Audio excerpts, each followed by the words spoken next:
first of all, come to the workshop because we're going to talk about an hour-long conversation around the gender diversity that existed in many traditional Native communities prior to colonization. And so really, really quickly, is that prior to colonizations, many First Nations communities or Indigenous peoples had more than two genders. I will just speak on, for my Cree nations, we had four different genders. And genders were your role within society. So very briefly, men hunted, women gathered, and you couldn't have access, like if you were a Napueo, a man, you couldn't have access to a woman's camp. And if you're an Esquia, you couldn't have access to the men's camp, right?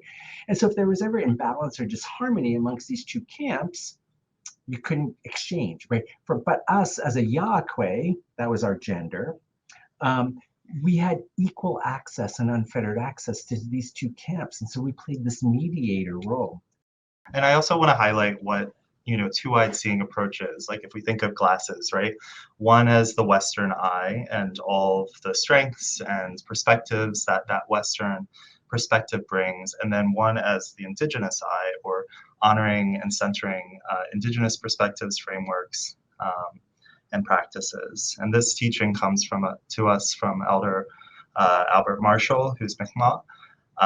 And it's the idea that these lenses can both work together to strengthen our understanding of any modern day problem, right? So it's really it's being collaborative, it's ceding space and being respectful of difference, seeing difference as a strength, and seeing those differences working together to promote us to more viable, sustainable futures.